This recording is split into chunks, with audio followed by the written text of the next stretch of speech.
Ponemos en marcha un nuevo episodio de Converso. Hoy nos visita Martín Olivieri.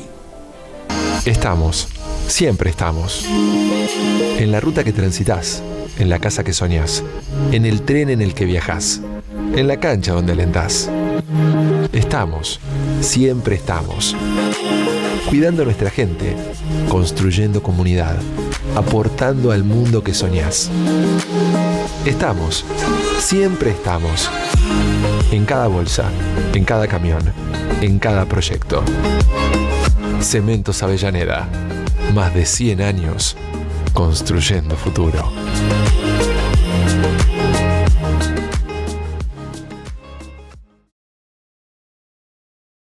En la vida lo importante es elegir lo que te hace bien.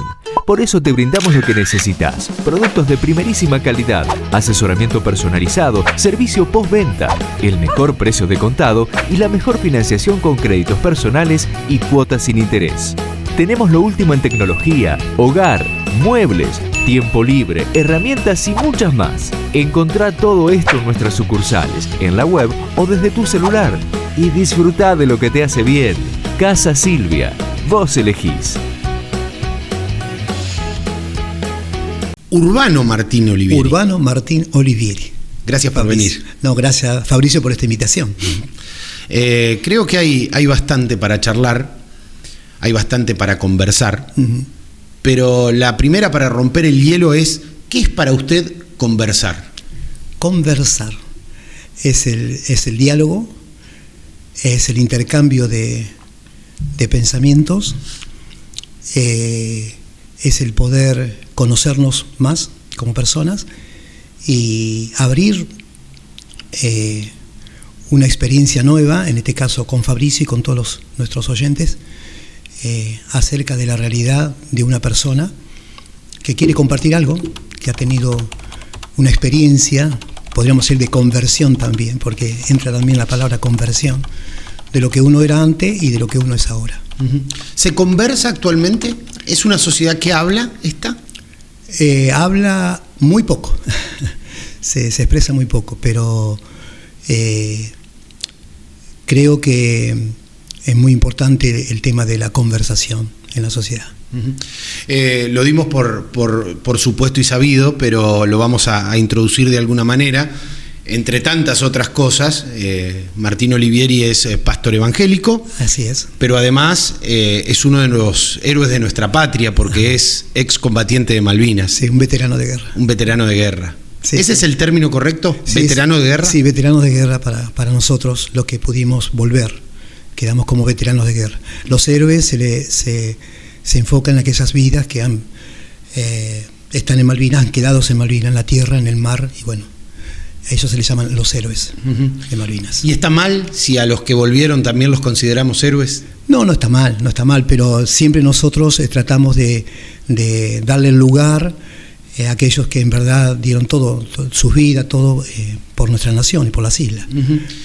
Si bien vamos a ir y venir, quisiera empezar por Malvinas. Bien. Caprichosamente. ¿Cómo llegó a Malvinas? Bueno, mi historia en Malvinas es la siguiente. Yo a la edad de 17, 18 años soy de Santa Fe, nacido en Santa Fe, capital. Voy a la escuela de suboficiales de la Armada Argentina y en el año 78, 79 me dan de pase a Puerto Belgrano, a una de las unidades, al portaaviones 25 de mayo, y en el año 81, entre el 80 y 81, me dan de pase al destructor Ara Santísima Trinidad. Y después de ahí, después ya en el 82, el tema del conflicto. O sea, usted estaba activo en la Armada al momento del conflicto. Sí, yo era cabo segundo en el último año, en el momento del conflicto. Sí. Y esa experiencia de haber estado unos años, unos meses previos al conflicto en Inglaterra, ¿cómo se dio? ¿Por qué usted estuvo en Inglaterra antes de estar en Malvinas en conflicto con Inglaterra? Sí, el destructor Santísima Trinidad es un destructor que fue construido en los astilleros de Río Santiago, allá en Ensenada, La Plata. Yo el primer pase lo tuve allí al río Santiago y allí nos empezamos a preparar para trabajar sobre el barco, el personal, etcétera, todas esas cosas. Y lo que tenía en particular ese barco, que todo lo que era cañones, todo lo que era electrónica, todo lo que eran las operaciones, todo lo avanzado era todo inglés. Entonces se hizo la construcción aquí en Argentina, el casco, todo, pero había que ir a hacer afinación de todos esos elementos a Inglaterra, a Portsmouth. Entonces, en el año 81, soy comisionado con el barco a Portsmouth, allá en Inglaterra. Y estuvimos desde más o menos, que eran abril, 9 meses, hasta noviembre, diciembre, en esa unidad, haciendo todo lo que es los afines de los cañones, de los radares, de los sonares, todas esas cosas se afinaron allá. La puesta a punto del destructor. Exacto, la puesta a punto sería la palabra, del destructor. ¿Y se hablaba, se rumoreaba, se olía conflicto? No, yo tuve algunas experiencias en el sentido, porque en mi vida ya, yo estaba en una comunidad ya de fe, y bueno, y empecé a asistir a una iglesia evangélica. Y en una oportunidad me llamó mi superior y me preguntó, porque a mí me habían mandado un sobre con algunas canciones, yo tocaba la guitarra en aquel tiempo, y la gente de la comunidad me mandaba para aprender canciones, esas cosas. Y ese sobre que me mandaron lo tomó mi jefe y me llamó para tener una charla. Y me preguntó qué hacía yo allí en Inglaterra, qué vida hacía, qué movimiento hacía. El jefe mío. Del destructor. Del destructor, sí, mi capitán. Y le conté la experiencia, le conté lo que hacía todos los fines de semana, iba a la iglesia, esas cosas. Y, bueno, quería hacer, no, porque le dieron esto. Y yo digo, qué raro que me haya sido filtrado por ahí. Y ahí me quedó la duda. Y después la otra era que mi trabajo era en el puente de comando, arriba, y había muchas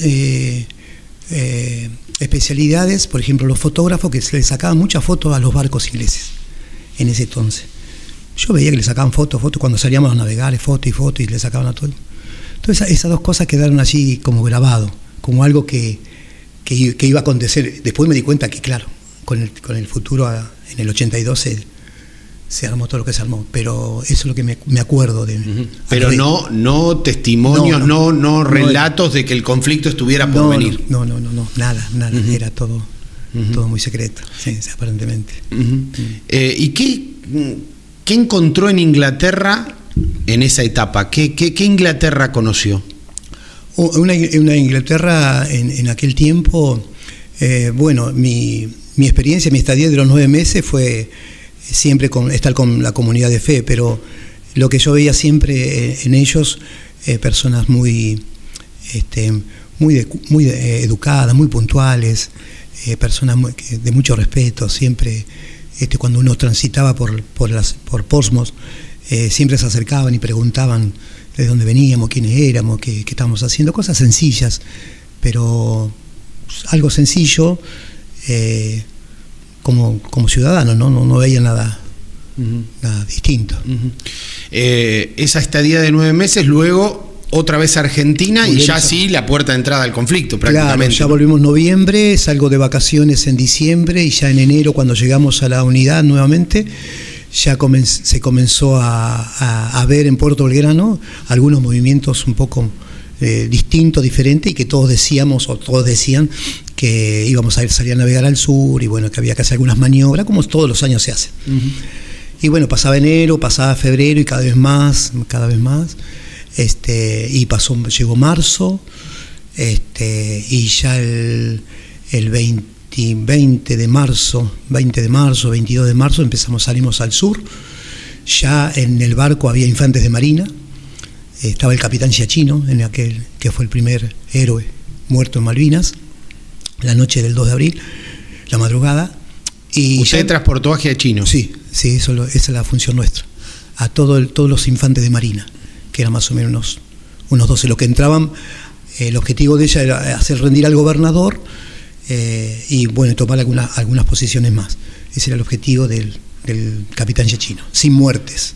Tal es así que no hubo muerte de parte de los ingleses, solamente de los argentinos. Y bueno, y llegamos el 1 de abril y marzo, el 28 más o menos, 28, 29 de marzo nos anuncian la Operación Rosario, que íbamos a recuperar las islas 3-4 días antes. No había más explicaciones. Así que bueno, ya estábamos allí y nos explicaron lo que teníamos que hacer, cuál era la función que teníamos que hacer y bueno, la llevamos a cabo. Sí. ¿Qué sensaciones pasan por el cuerpo de una persona en ese momento? Sí, yo el tema de Malvinas siempre, cuando uno es en la escuela, yo recordaba, siempre fue como algo que estaba en el sur, ¿no? Una isla que estaba en el sur, era lo único que teníamos en nuestra mente y en nuestro corazón, algo como que estaba en el sur, que era una hermana perdida. Yo me acuerdo de la infancia, de mi juventud. Cuando a nosotros nos avisan, yo te puedo asegurar, Fabricio, que fue una experiencia maravillosa, porque recuperar esas cosas que eran nuestras, en este caso la isla, es una sensación. Bueno, tal vez uno como militar lo preparan para esas cosas, ¿no? En la escuela te van preparando acerca de tu patria, tu bandera, jurarla, defenderla, dar tu vida, que es eso lo que aprendemos en la escuela, por nuestros símbolos y todas esas cosas de la patria. Y fue algo como una experiencia para mí maravillosa, que siempre recuerdo. Y tal es así que a veces me preguntan los muchachos si yo volvería a Malvinas. Yo le digo que no, porque me gustaría volver con que me sellen y que diga el pasaporte argentino, ¿viste? Que no sea con el sello inglés.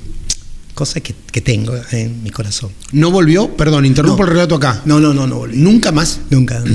Tuvo posibilidades, sí. Acá en Olavarría a un intendente que dio las posibilidades.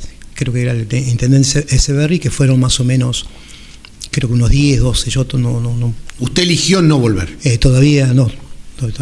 Elegí no. Y no es algo pendiente, digamos, es esta cuestión de pasaporte que está en sí. Sí, del corazón, ¿viste? De la patria, de decir soy argentino. Uh-huh. Entonces, por lo que interpreté de su respuesta, cuando le dijeron hay que ir a Malvinas, lo que cruzó su sangre era el orgullo, Sí, todo lo que es, ¿viste? La vida de un militar, la vida de alguien que defiende los colores, la patria, la bandera, lo que es de uno, todas esas cosas, pasó no solamente por mí, sino por toda la gente que embarcamos. Todo. Si uno le pregunta a muchos veteranos, seguramente van a llegar a ese punto, que es algo hermoso lo que se vive, ¿no? Como personas de cuadro, personas militares. Uh-huh. Solo para ir hilvanando los temas. Sí. ¿Ya Dios estaba presente en su vida? Sí, yo con Dios tuve una experiencia en el año 80. Año 80. Ha sido todos esos años un cambio. Yo tenía 21, 22 años. Cuando a mí me invitan cuando estoy en el portaaviones, en el primer pase, hay un muchacho del portaaviones que me invita a un casamiento. A ese casamiento yo voy y yo pensé que era la iglesia católica, no, era una iglesia evangélica. Entonces fui a la fiesta, me invitaron a cenar y allí conocí una familia. Y esa familia allí me empezó a preguntar algunas cosas y si quería yo participar de algunas celebraciones de la iglesia. Y yo le dije que sí, porque estaba solo ahí. Y cuando yo llego a la iglesia empecé a escuchar el evangelio. Mi fe era católica. Yo en Santa Fe iba a las misas, a las procesiones, papá y mamá me hablaban de Dios, pero era hasta ahí nomás. Y entonces me estaba dando cuenta, cuando yo escuchaba la prédica del pastor Samuel, era como que él hablaba, o sea, como que hablaba a mi corazón y sentía como que tenía necesidad de Dios dentro. Y que tenía vacíos donde solamente lo podía llenar Dios. Y yo no entendía muy esas cosas, pero me daba cuenta interiormente que mi vida era así. Yo quería llenar mi vacío con cosas seculares. La noche, los amigos, la vida, la filosofía de vida. Sin embargo, cuando empecé a escuchar el mensaje del Evangelio, que son buenas noticias, empezó una revolución por dentro de mi corazón, a experimentar. Digo, que si era así todo esto. Y bueno, yo cuando salía de ahí de Punta Alta al barco, que era mi lugar de hábitat, donde dormíamos y todo, esas cosas, mi casa, mi segunda casa. Yo iba caminando por la base naval, desde ahí del puesto al barco, más o menos son unos 20 minutos. Y iba hablando, ¿no? Y miraba al cielo y decía, Dios, y bueno, si este es el cambio que yo necesito, ayúdame a entenderlo. Y pasó mucho tiempo, y en el año 80, en una de esas reuniones, me invitan a recibir a Jesús en mi corazón. Y Fabricio, te puedo asegurar que esa fue la experiencia más maravillosa que he tenido, que todavía me acuerdo de recibirlo. Vos me decís, ¿qué fue? Es la fe. Y cuando yo lo recibo, lo acepto. Después empezó a cambiar mi vida, no sé qué empezó a pasar, ya no pensaba igual, no hablaba igual, ya buscaba otras cosas en la vida, ya no quería saber más nada de lo otro. Y comencé a vivir una experiencia muy, muy personal con Dios. Y así fue. Año 81, bueno, yo ahí después me bautizo, antes de irme a Inglaterra me bautizo, que ese era mi paso de fe. Y cuando yo llego ya a Inglaterra en el año 81, lo primero que hago es buscar una comunidad de fe. Y ahí estuve los 9 meses con ellos.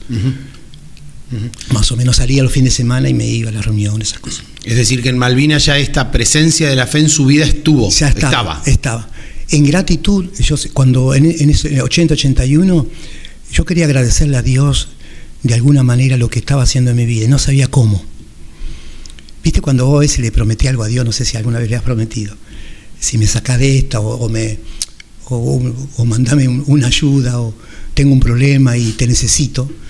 Yo le decía en gratitud lo que Él estaba haciendo en mi vida, quería hacer algo para Él. Pero no sabía cómo, porque el mundo de Dios era tan amplio para mí que no entendía cómo hacerlo. Entonces fui obediente, obediente en el sentido de que estaba con la comunidad de fe, pero ya en el 82, cuando se arma el conflicto, esta persona que a mí me invita a la iglesia, le dan el destino al crucero General Belgrano, ¿sí? Entonces en mayo, cuando nosotros recibimos recibimos el mensaje que habían hundido al crucero con los 2 torpedos, y bueno, todo eso lo que pasó y todo eso, ahí fue un momento muy muy clave para mi vida, porque dije, bueno, creo que este es el momento, donde me fui a mi sollado, a mi habitación, que le llamamos sollado nosotros en el barco, me arrodillé y le dije a Dios, Dios, yo estoy acá, vos sabés que yo estoy acá, y si vos me sacás de esta, salimos de esta bien, porque ya estaba el clima de guerra, ya estaba el conflicto de guerra general total, declarada la guerra. Yo prometo servirte por el resto de mi vida, prometo. Y así fue. Pasó el conflicto, tuve un año más de contrato, y hoy, después ya de 43 años, estoy cumpliendo la promesa.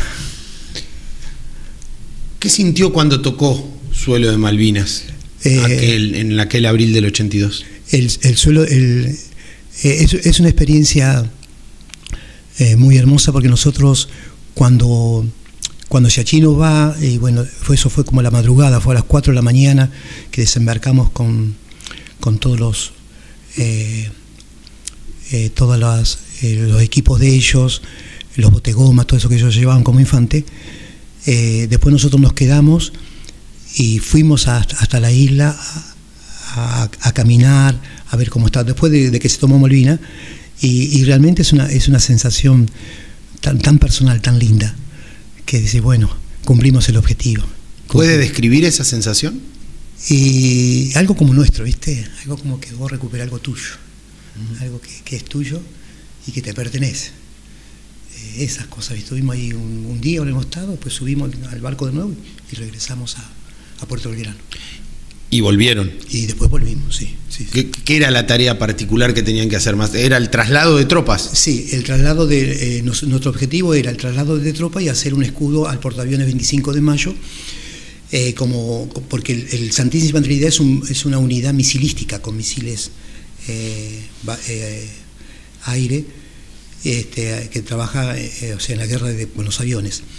Y era cubrir, hacer una especie de escudo al portaaviones del 25 de mayo, porque venían los aviones ahí, descendían y ascendían para la isla. Entonces, pero la primera etapa era llegar a Malvinas, y la segunda etapa era cubrir al portaaviones, porque ya, bueno, se sabía que estaban los submarinos dando vuelta por allí. Entonces el portaaviones se tuvo que recostar un poquitito más sobre el continente, y nosotros hacerle un escudo alrededor, con los sonar y los radar y todas esas cosas, para que los aviones puedan trabajar mejor en el portaaviones. Esa era nuestra función en la segunda etapa de Malvinas. La primera fue tomar la isla, la segunda, cubrir al portaaviones. ¿Y usted estuvo activo durante todo el tiempo que duró el conflicto? Sí, 70 días estuvimos en el conflicto, sí, estuvimos. ¿Arriba del barco? Arriba del barco. Sí, estuvimos ahí. ¿Y ahí qué pasaba? Porque uno entiende adrenalina, orgullo, temor a la muerte, sí. Porque son sensaciones que indudablemente deben haber aparecido, ¿no? Están ahí, sí. Sí, mi función en el barco era el timonel de combate, o timonel de guerra, que se le llama. Yo estaba siempre cuando se armaban los zafarranchos o las alarmas de guerra, mi puesto mi rol de combate era allá arriba, donde estaba todo el comando, arriba. Y bueno, ahí se experimentaba todas las cosas que venían, todos los informes, todos los detalles, todos los ataques, todo lo que uno escuchaba, ¿no? Porque estaba con todos los comandantes y todos los jefes. Y bueno, vivíamos vestidos todos los días, estábamos atentos a lo que podía acontecer. Estábamos todos vestidos y bueno, los almuerzos a veces eran poco o a veces nada. Atento a lo que pasaba, pocas horas de sueño, pocas horas de descanso, sí, momentos muy, muy tensos. ¿Usted estaba preparado para ese conflicto? La preparación ha sido lo que nos prepararon en la escuela para el tema de la guerra, pero no en sí, nunca pensar que iba a estar en un conflicto, nunca pensé que iba a ser siempre de paz la Armada, pero nunca pensé específicamente que iba a pasar el conflicto. Y hoy, décadas atrás, si usted mira a ese Olivieri arriba en el punto de combate, ¿usted cree que estaba en condiciones de estar en ese lugar? Sí. ¿Estaba preparado? Sí, teníamos todos nuestra seguridad de lo que íbamos a hacer, cómo lo íbamos a hacer. Había un clima muy, muy, muy especial en la unidad, sí. ¿Cuánta gente había arriba de ese estructura? 280 personas éramos en el barco. ¿Caídos de ese barco? Y de ese barco cayó el capitán Chiachino, y después fue herido en combate el cabo enfermero Urbina. Él lo fue cuando el Chiachino cae en combate, que le pegan esa ráfaga de ametralladoras, lo llama y el cabo enfermero va arrastrándose, buscándole ayuda, y cuando él se quiere incorporar para ayudarle, le tiran a él también y le pegan y lo hieren acá la parte del muslo y lo imposibilitan seguir, así que se tuvo que hacer torniquete, meterse morfina y bueno, sobrevivió. Sí, Urbina sí. Estuvo en Olavarría hace un año atrás. ¿Cómo se relacionó con la muerte en ese momento? Digo, porque caían compañeros, sí. Había del otro bando que eran caídos también. Sí. ¿Cuál fue su vínculo con la muerte en ese momento? Sí, es un momento muy, muy especial, porque ahí entra lo que es en lo patriótico, ¿no? Y la muerte es algo que por ahí uno no la quiere experimentar en conflicto. Uno después con el tiempo se va dando cuenta de todas esas cosas, pero es muy dolorosa la pérdida, ya sea cuando a mí, por ejemplo, nos avisan del torpedo y que murieron tantos camaradas, realmente fue como un dolor por dentro, ¿no? ¿Habla del Belgrano? Del Belgrano, sí. fue un momento muy, muy difícil de aceptarlo y de entenderlo. Pero bueno, uno está preparado para eso. Uno en la escuela te preparan para eso, ¿viste? Defender hasta perder la vida. Entonces, y en su caso, le pregunto y sigo en el territorio de la muerte, ¿la fe también lo ayudó a comprender la muerte en ese contexto? Sí, cuando uno ya tiene esa fe y esa confianza en Dios, Dios siempre, en su mensaje siempre hay esperanza. Y aún en la muerte hay esperanza. Por eso está lo que es la resurrección, ¿no? Entonces esa esperanza es la que nunca se pierde en el ser humano, de poder saber que hay alguien que venció a la muerte, que la venció. Entonces así nosotros al confiar en ese ser, en esa persona, también tenemos la esperanza de poder saber que la muerte es algo que nos va a acontecer a todos, ¿sí? En algún momento, pero que hay esperanza en Dios. En ese momento la parte superior del destructor, trato de imaginármelo, sí, ¿no? Y verlo a usted ahí, decía pocos almuerzos, poco descanso. ¿Y oración? ¿Y oración? ¿Había? Había oración, sí. ¿Tenía tiempo usted para orar? Sí, había, sí. Sí, siempre. La oración, la Biblia, la que es la palabra de Dios para que Él me hable, que Él nos guíe. Ese tiempo de reflexión, ese tiempo de poder hablar con Dios, contarle los miedos y todos los sinsabores que uno estaba pasando en ese momento. Sí, la oración estaba. Con el paso del tiempo, cuando se va reescribiendo y escribiendo la historia, es natural que así pase, aparecen versiones, aparecen puntos de encuentro y desencuentro. La sociedad argentina de aquel entonces, ¿estaba cerca de ustedes o ustedes sentían cerca a la sociedad argentina? Bueno, nosotros, la experiencia mía con el tema de la sociedad no fue tan buena, porque nosotros llegamos a Puerto Belgrano y con el barco y no había nadie. ¿Terminado el conflicto? Sí, terminó el conflicto, no había nadie. Nadie nos recibió, nadie nos dio gracias, nada. Bueno, allá Puerto Belgrano es una ciudad casi todo, el 90%, 80% son militares o familias militares, Puerto Belgrano, pero nada. Y ya se había creado en la sociedad la pérdida de la isla, de la guerra. O sea, ya estaba el ambiente que se había perdido. Y eso empezó a impactar al menos sobre mi vida y sobre todo el grupo de personas. Tal es así que la posguerra fue muy difícil para muchos chicos, para muchas personas. Fue difícil. ¿Qué fue, una imagen de derrotados, sí, la que se veía en Puerto Belgrano? Esa es la palabra. ¿Vienen los que perdieron? Esa es la palabra, derrotados. Y como una culpa, ¿viste? Tal es así que, mirá, mi testimonio, bueno, yo en el 83 me vengo de baja, y yo en el 83, cuando me vengo de baja, apenas me vengo de baja, empiezo a estudiar enfermería en Puerto Belgrano, enfermería civil.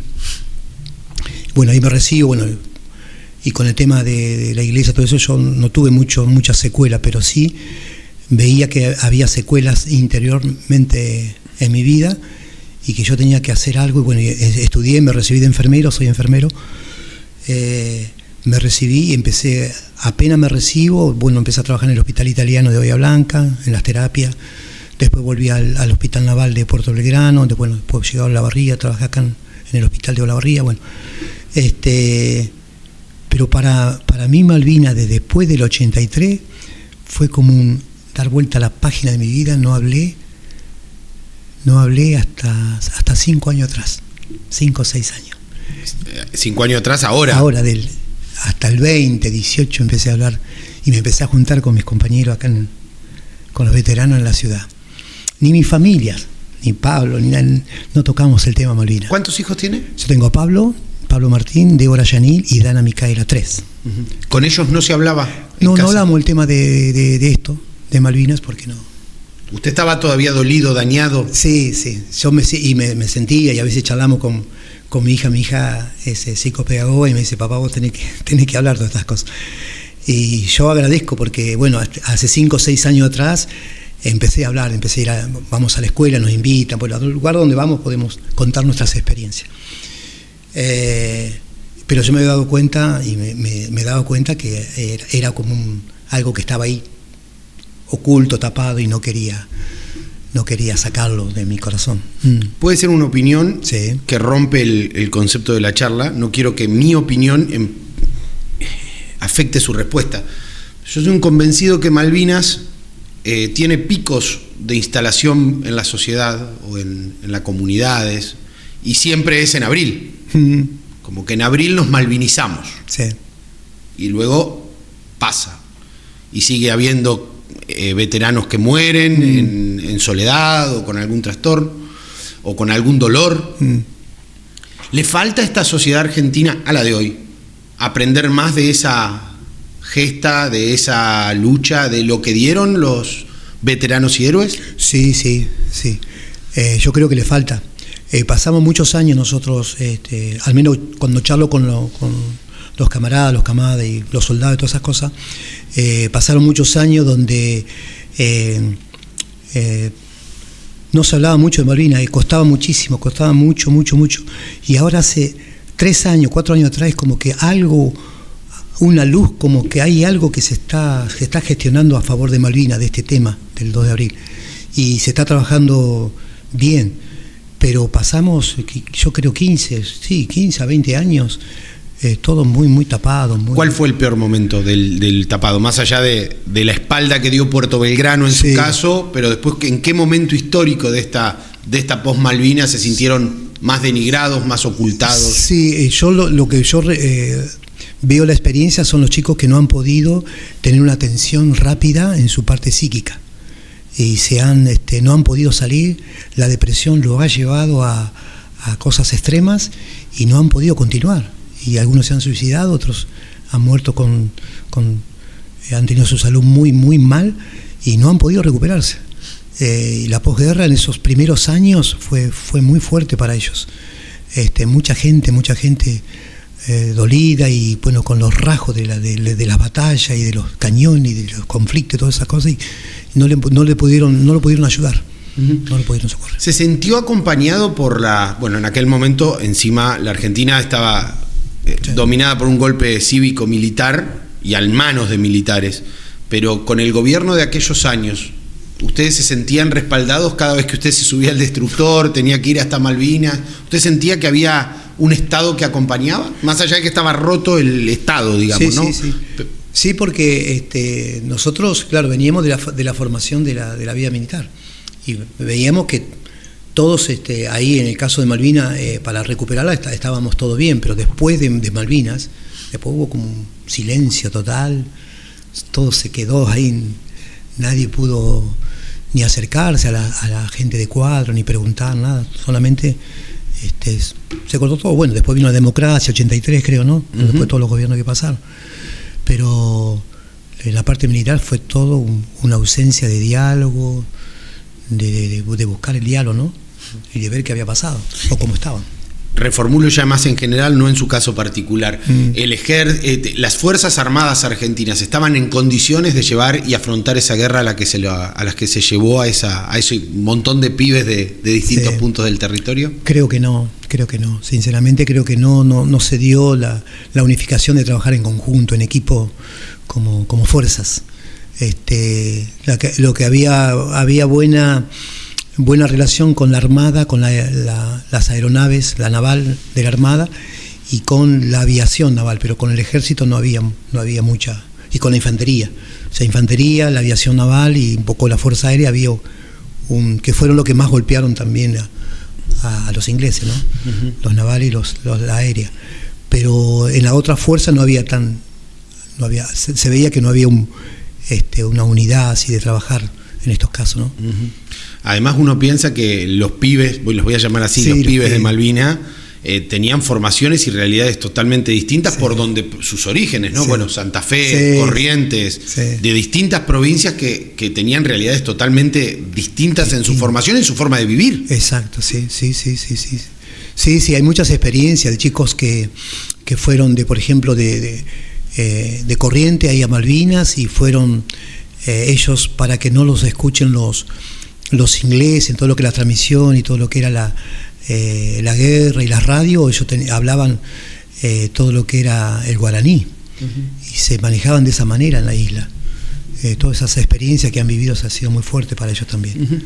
¿Cuán importante fue no solo empezar a hablar en su caso de Malvinas, sino encontrarse con otros en Olavarría como usted que tuvieron esa experiencia? ¿Cuánto ayudó en por ahí sanar, si quiere usar la palabra? Sí, ayuda un montón porque todos hemos vivido, el que estuvo en el crucero, que es sobreviviente, la experiencia de haber estado casi de 2 a 3 días en el agua, allí en las balsas salvavidas, conocernos en lo que hacíamos en Puerto Belgrano, la vida que llevaban en Puerto Belgrano como marineros, después de este conflicto, los otros barcos que fueron a rescatarlos a ellos.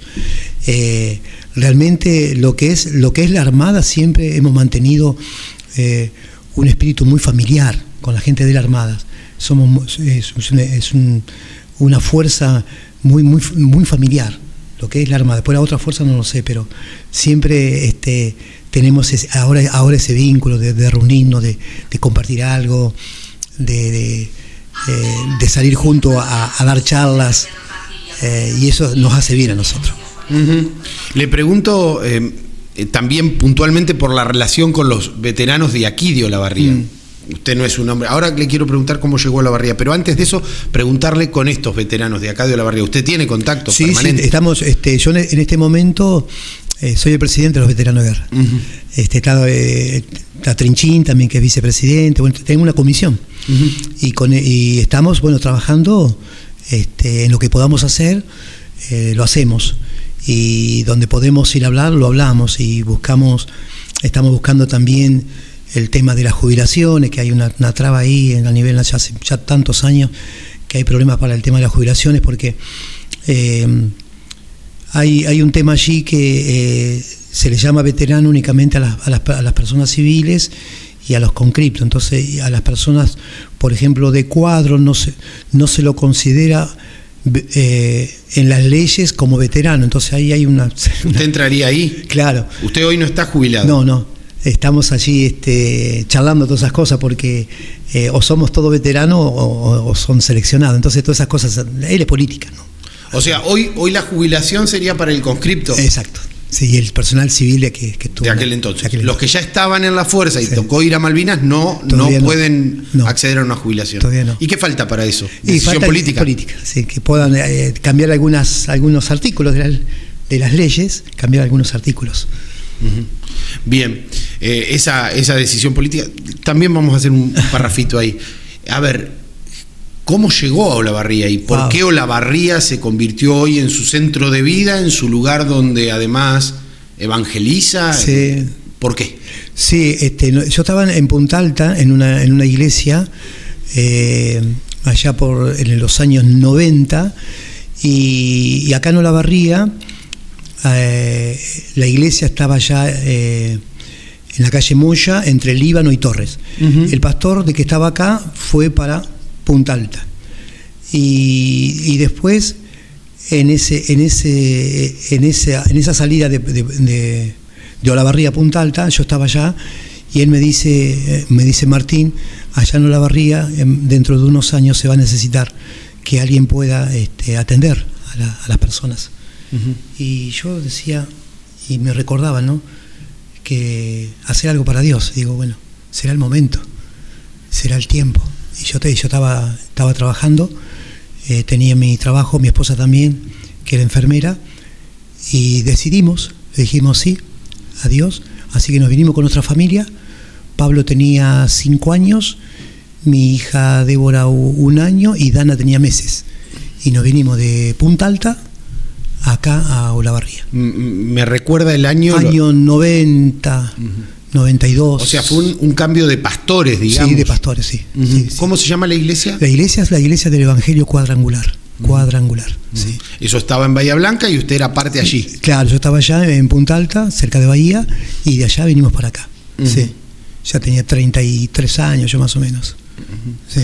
¿Y cómo fue hacerse cargo de un pastorio de estas características en una ciudad no conocida? ¿Usted ¿qué sabía algo de Olavarría? No conocíamos nada. Vinimos, allá teníamos todo nosotros, y llegamos, y acá tuvimos que empezar de cero, como se dice. Un grupo de personas, éramos poquitos, éramos 15, 20 personas.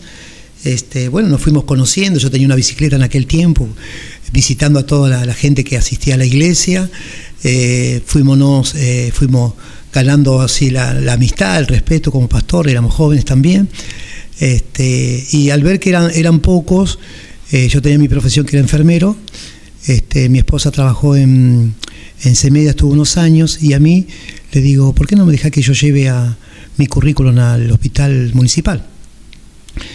Y bueno, lo llevé, y que al otro día me llamaron, sí, vení mañana, me dice. Así que entré a trabajar en el municipal, en clínica médica, y después de clínica me llevaron a la guardia de emergencia. Y estuve 7 años, hasta el 2001. Estuve trabajando desde el 95, el 94, 95, en el hospital de acá de Olavarría. ¿En ese currículum figuraba Malvinas? No figuraba Malvinas. Enfermero nomás, enfermero civil con mi diploma de Puerto Belgrano.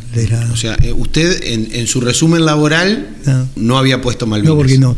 Era Malvinas, yo hice no era veterano. Esto que hablábamos, digamos. El silencio todavía. El silencio estaba así hasta después del 2001. Bueno, cuando en el 2001 me llaman a mí de Puerto Belgrano, era tanto lo que yo estaba cerrado, porque la verdad estaba cerrado. Seguía con mi actividad así espiritual, pero estaba en esa área cerrado. Me llaman de allá, me dice, Martín, fíjate que hay leyes que están saliendo para que te van a dar una pensión, hacer los papeles. Y yo digo, sí, hacelo. Así que me convencieron en el 2001, y fines del 2001 empecé a cobrar la pensión. O sea que del 83 al 2001 yo estuve... Con su trabajo. Con mi trabajo, tranquilo. ¿Qué Olavarría encontró cuando llegó y qué necesidades tenía esa comunidad a la cual debía pastorear? Sí, Olavarría había pasado ese momento de inundación muy fuerte. El pastor que estuvo anteriormente vivió un momento muy difícil ahí en ese lugar. El agua le había entrado, bueno, toda la familia vivió muy mal. Y yo llegué en un momento donde Ayamoya no estaba asfaltada. Había trabajo, pero no había mucho trabajo, tal es así que yo, para que no ser una carga a la comunidad de fe, a los hermanos, a la iglesia, dijimos, no, vamos a ocupar nuestra profesión para poder ayudar y para poder colaborar también con la marcha del trabajo. Y una ciudad que yo la veía de afuera, una ciudad muy linda, muy hermosa. Punta Alta no es así como esta ciudad. Punta Alta tiene, 10.000 habitantes, 12.000, pero nada que ver con esta ciudad. Esta es una ciudad que yo la veía que era una ciudad que estaba como prosperando, como bendecida, porque el asfalto las avenidas eran grandes, había limpieza, había trabajo, mucho, poco, pero había. Y yo la veía una ciudad que era pujante en aquel tiempo. Después me di cuenta que sí, es una ciudad pujante. ¿No se arrepiente de haber echado ancla aquí? No, ahora no. Ahora no, porque veo que es una ciudad tan nuestra familia, todo. Es una ciudad muy linda, muy trabajadora, emprendedora, tiene recursos, tiene una bendición muy grande. Los que vienen, que nosotros tenemos la bendición de poder traer gente de afuera, así que nos visitan, pastores, gente de otras ciudades. Me dicen, la ciudad que ustedes tienen es algo, no ven otra ciudad como esta. Así que yo digo, hay algo lindo, ¿no? ¿Qué busca una persona cuando va a una iglesia evangélica y se acerca a un pastor o a un integrante de esa comunidad? ¿Qué es lo que busca? Busca mucha paz en Dios, tener un encuentro con Dios, darle sentido a la vida. Y muchos vienen también golpeados por la vida. Y ahí estamos nosotros, los servidores de Dios, que somos únicamente el puente para poder que ellos puedan mirarlo a Dios. Más allá, siempre decimos, no, nosotros somos personas temporales en la vida, y lo que podemos hacer es abrir esa puerta para que conozcan a Dios, para que se encuentren con Dios, que se reconcilien con Dios, o que se vuelvan amigos de Dios. Y eso es lo que se transmite. Y mucha gente acepta, se restaura y lo sigue a Dios, sigue los caminos de Dios. ¿Están siempre abiertas las puertas de una iglesia evangélica? Sí, nosotros ahora estamos experimentando de tener todos los días abierta porque están unos chicos trabajando. No solo en lo físico me refiero, sino en la posibilidad de recibir. Sí. Usamos todo lo que está a nuestro alcance, poder abrirlo a la comunidad. Todo lo que tenemos a nuestro alcance. Reuniones en los hogares, reuniones juveniles, de preadolescentes, de niños, personas adultas, personas con discapacidades en la iglesia también. Está abierta a todos los espacios de la comunidad. Sí. Y no hablábamos fuera del aire, vamos a desarrollar este eje también. ¿Qué está pasando que han tenido que decidir ayudar a personas que están en problemas o en conflicto con las drogas? Esto es una realidad que se les chocó en las puertas, imagino. Sí. Fue muy fuerte. En el año 2019 estábamos viendo dos casos que estaban llegando a la iglesia, gente así con consumo, y no teníamos espacio. Y otros casos que llegaban eran gente con discapacidades y no teníamos espacio. Bien, entonces le pedíamos a ver a Dios qué guía nos daba, y en el 2019 formamos una entidad de bien público para atender esos casos especiales que se estaban llegando, porque la iglesia, si bien transmite algo espiritual, pero también había necesidades que van llegando, y no teníamos los medios para poder acercarnos y ayudar a esas personas. Bueno, entonces en el 2019 abrimos espacio de una entidad de bien público que se llama Vida, y ahí comenzamos a trabajar. Trabajamos mucho en pandemia, en el COVID, se trabajó mucho con las familias necesitadas. También vivimos una experiencia muy, muy fuerte ahí en el COVID. Mi esposa también, casi parte, mi hijo Pablo también. Bueno, pero lo superamos, gracias a Dios lo superamos, y ayudamos a muchas familias. La parte que está allá en Moya quedó como un lugar donde mucha gente nos dona cosas para poder ayudar a la familia, y bueno, y hay un equipo, hay una comisión, un equipo de trabajo que se encarga de atender todas esas necesidades. En estos últimos años empezamos a ver también, a notar el tema de adicciones. Estaban llegando muchos chicos con adicciones, y donde hacíamos una consejería o donde íbamos a hablar con la gente en la que asistía a la iglesia, siempre había un trasfondo o algún familiar que pasaba o estaba pasando por adicciones, consumos, situaciones difíciles, y ahí Dios como que nos estaba confirmando que necesitamos abrir un espacio para ellos. Y así fue, ya hace un tiempito, unos meses, comenzamos a abrir una puerta para esos chicos. ¿Y es mucha la demanda? Sí, nos damos cuenta. Nos damos cuenta porque hay chicos que ya los papis no lo soportan más, no los quieren más. Y bueno, y hacen la que hacen. Y bueno, tienen que tocar fondo para darse cuenta de muchas cosas. Entonces ahí tenemos chicos que ya han salido, que están conteniendo, están compartiendo la experiencia, cómo podemos nosotros ayudarles de este lado, con la ayuda de Dios, ¿no? Y darle también un apoyo provisorio para su vida, una salida. ¿Podría describirme cómo llega un chico roto por las adicciones a pedir ayuda? ¿Cómo es un pibe que llega a pedir ayuda? Sí, en primer lugar, lo que yo veo de este lado, llegan totalmente destruidos y vacíos, porque no solo él, sino el entorno, la familia, los hijos. Y eso es lo que a veces nosotros también nos preguntamos, porque cuando vienen solteros es una problemática, pero cuando ya hay chicos, ellos necesitan tener un ingreso, y entonces ahí se nos complica algunas cositas que la estamos evaluando, porque sí, nosotros podemos ayudar al soltero, lo ayudamos, tratamos de contenerlo, pero a los casados que tienen hijos es una problemática muy fuerte, porque hay que brindarle un lugar donde ellos puedan trabajar y tener algún recurso para sus vidas, para su familia, ayudarles. Si bien nosotros a la familia le ayudamos por otro lado, pero están sin ingreso. Bueno, es un tema que lo estamos ahí mirando. Pero en realidad llegan destruidos, sin esperanza. No quieren vivir más. Les da lo mismo la vida. Enfrentarse a cualquier cosa, morir. No.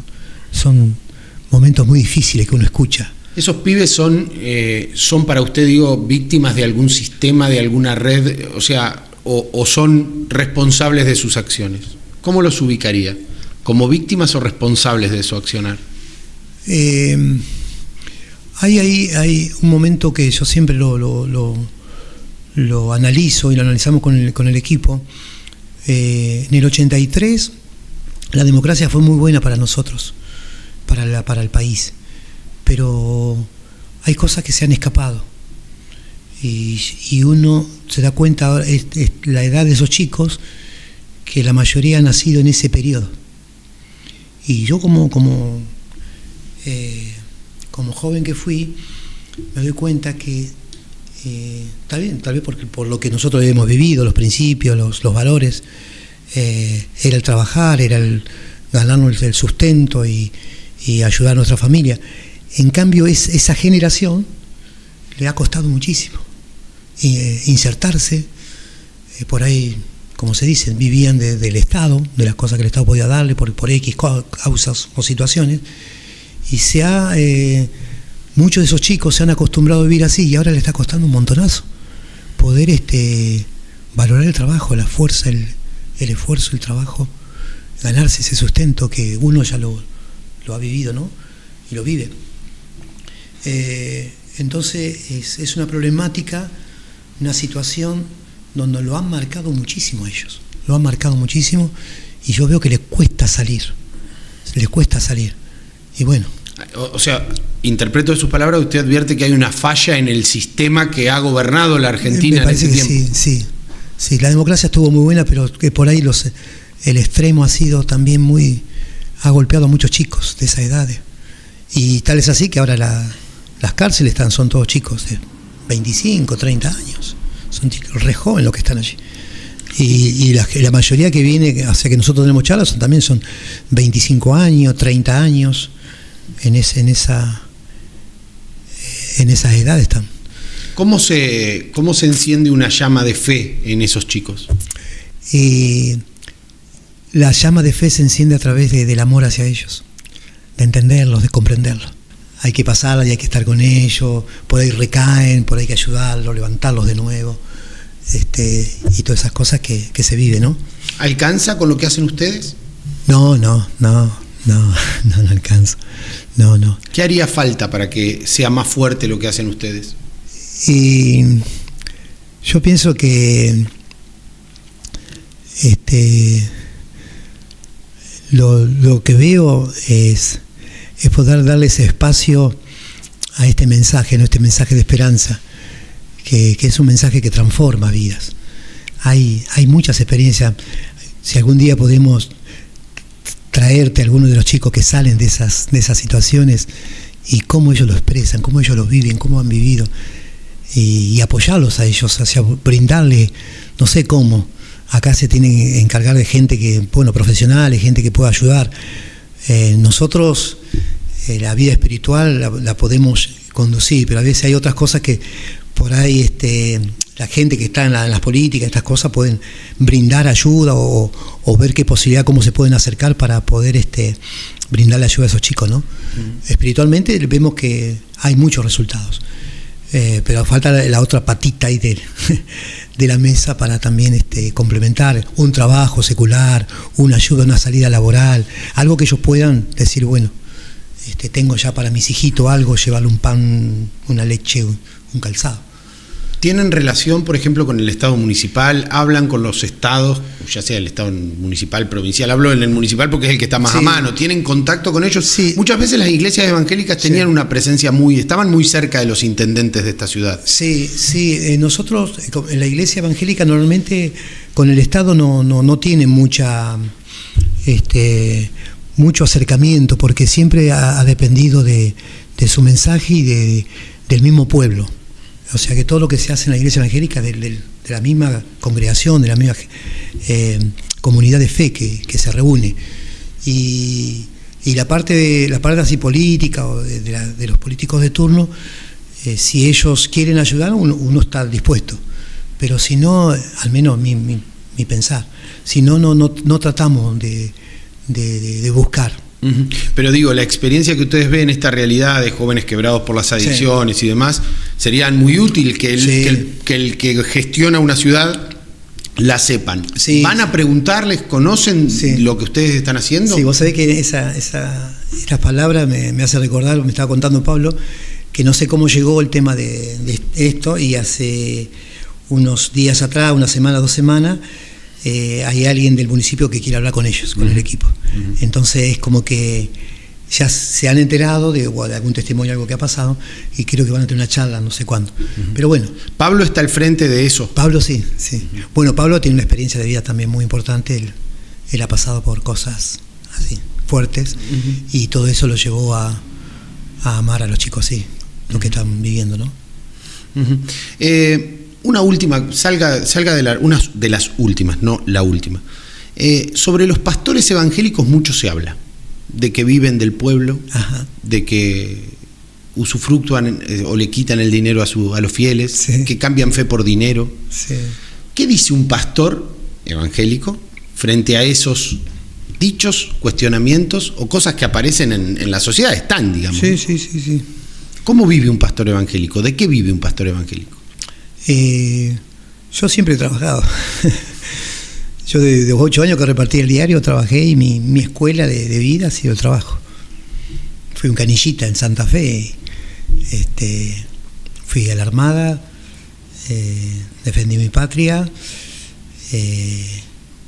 Por defender mi patria tengo una pensión, tuve una profesión, soy enfermero, y todo lo que hemos logrado hasta este entonces ha sido a través del esfuerzo, del trabajo.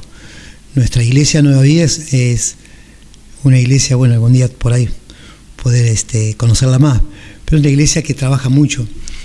El aplauso al asador, hemos hecho lo que se ha hecho, la compra de los terrenos, con mucho trabajo, mucho esfuerzo de toda la comunidad. O sea, es una mentira lo que se dice cuando se habla de que el pastor se aprovecha de la fe de otro. Sí, por ahí hay gente que tiene ese concepto. Uno trabaja a conciencia de todos estos años que he vivido con el Evangelio. Siempre hemos trabajado, siempre. Y horas. Y físicamente hemos dado mucho de nuestra parte física para Dios. ¿Qué más decirte? Estamos en un proyecto ahora muy lindo, pero no te lo voy a contar todavía, más adelante. Que ya está saliendo a luz. Cuando en estas cosas que a veces uno, poniéndote a este tema, porque el otro día hablaba con una persona, me dijo sobre este tema, y cuando yo le conté el proyecto me dice: wow, pastor, la primera vez que escucho algo así, porque estamos proyectando un maternal y un jardín de infante, ya hace unos años. Y bueno, pero todo lo hacemos a base de esfuerzo, de trabajo. Sí, puede sonar incómoda la pregunta, pero es un ruido que anda. Es más, cuando esta entrevista la conozca mucha más gente, aparecerán los comentarios. Seguro. Porque hay muchos que cargan todavía ese comentario negativo, peyorativo hacia el trabajo que realizan, que es más que importante. ¿Por qué lo acompaña siempre la Biblia? Físicamente, digo. Bueno, es el libro es la voz de Dios para mí. O sea que cuando uno ora a Dios, cuando quiere comunicarse con Dios, decimos nosotros que hablamos con Él, le contamos nuestras cosas, nuestros sueños, nuestras visiones, nuestro emprendimiento, las cosas que queremos en esta vida. Soy muy soñador yo, y le contamos todas esas cosas a Dios, y bueno, y Dios nos escucha. Dice que Él no se escucha. Él dice: bueno, hablen conmigo y yo le voy a responder, y le voy a enseñar cosas grandes que ustedes no conocen todavía. Y bueno, entonces ese diálogo con Dios es muy, muy rico para uno que lo conoce. Entonces, pero ahora la pregunta es cómo yo escucho que Él me habla a mí. Entonces ahí es lo que entra la Biblia, que es la voz de Dios. Este libro que está escrito por personas, guiado por el Espíritu Santo, cada frase, cada libro, cada letra, cuando uno lo lee, Fabricio, es la voz de Dios. Yo a veces, cuando estoy leyendo los evangelios, la vida de Jesús, y vos empezás a leer lo que Jesús hizo, lo que Jesús caminó y anduvo la tierra, hay como unas cosas, una sensación por dentro que te conmueve, y es la voz de Dios.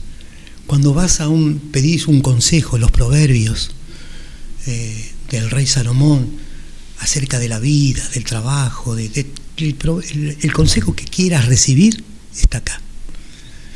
Cuando querés escuchar a un hombre como el rey David, que vivió con sus fallas y sus errores, y sin embargo él adoraba y amaba a Dios y le escribía los salmos.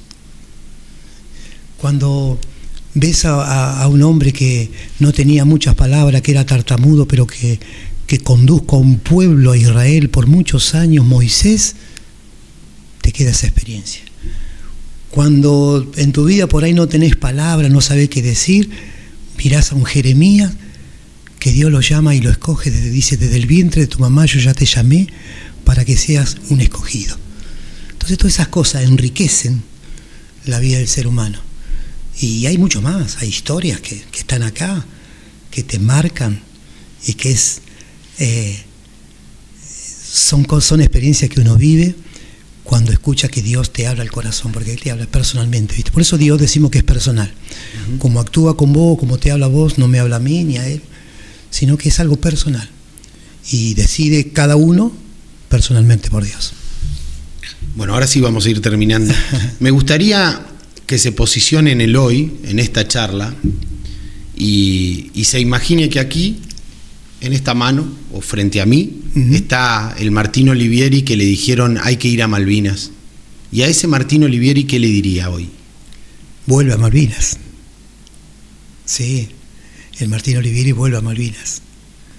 Es algo que, si habría que defender la patria, vuelve a Malvinas, pero ahora con un mensaje distinto, con un Martín distinto, diferente, con un mensaje de esperanza, de paz. Yo siempre le digo a los chicos en la escuela, ustedes serán los que van el día de mañana, ojalá que lo vea yo, pero si no lo puedo ver yo, serán ustedes los que van a pisar la tierra de Malvinas.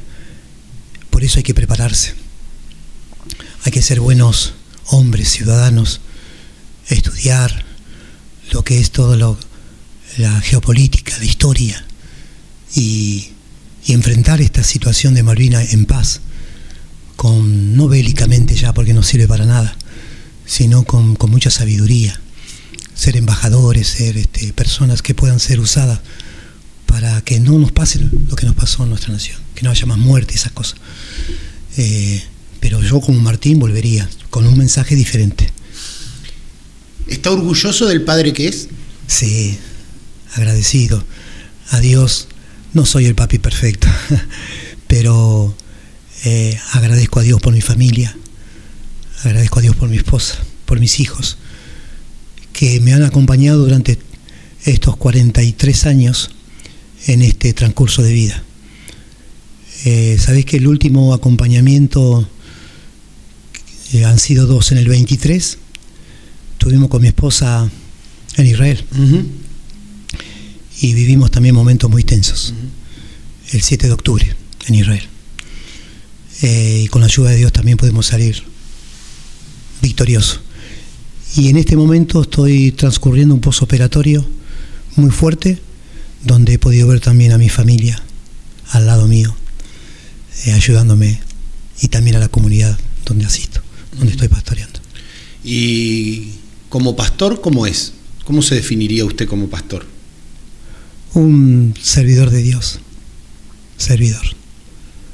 Sirvo a Dios, lo que Él me ha dado a mí, a partir de los 20 años yo lo doy. De comprender a la gente, de entenderla, de poder ayudar y de poder estar. En lo que pueda yo hacer, siempre lo voy a hacer. ¿El paso del tiempo y la muerte qué son? El paso del tiempo y la muerte es un momento muy especial donde uno considera que la vida es como una neblina, que estamos por un tiempo y vamos a no estar más. En estas 2 operaciones que tuve hace 7 meses atrás, he podido vivir momentos muy difíciles y pensé que no seguía. Y en cada momento que los médicos me decían, te vamos a llevar al quirófano de nuevo, yo decía, Señor, si me despierto, me despertaré en terapia o me despertaré en el cielo contigo. Así que esa etapa también la he pasado y me despertaba en terapia. Así que decía, gracias por la prolongación de la vida. Pero es un paso, Fabricio, es un paso. Es un paso. Siempre yo le digo a la hermandad, tenemos que caminar con los pies en esta tierra, pero con nuestros ojos en el cielo, porque es la esperanza que tenemos. Tarde o temprano, unos antes, unos después, saldremos de esta tierra y tenemos que estar preparados para ese gran encuentro con nuestro Dios. Al principio le pregunté qué era conversar y usted definió qué era conversar. ¿Usted cree que en esta hora 5 minutos conversamos? Sí, intercambiamos muchas cosas lindas, muchas experiencias lindas. Me hizo bien a mí, porque siempre mi hija me decía, vos tenés que hablar tus cosas. Es un perfil bajo, tenés que hablarlas, te va a hacer bien, te vas a sanar. Y lo que a mí la experiencia más linda, más importante ha sido Dios, pero dice, tenés que hablar de otras cosas también, porque te vas a sanar, te va a hacer bien, te vas a recuperar mentalmente, espiritualmente, porque he pasado muchas cosas. Te pasó un libro. Urbano Martín Olivieri, sí. Muchas gracias por haber venido. No, Fabrizio, muchas gracias a tu vida, gracias por este espacio. Saludamos a todos los oyentes, que sé que son muchos, y toda la bendición de Dios para ellos también. Gracias por haber venido. Gracias. Estamos, siempre estamos. En la ruta que transitas, en la casa que soñás, en el tren en el que viajás, en la cancha donde alentás. Estamos, siempre estamos. Cuidando a nuestra gente, construyendo comunidad, aportando al mundo que soñás. Estamos, siempre estamos. En cada bolsa, en cada camión, en cada proyecto. Cementos Avellaneda, más de 100 años construyendo futuro.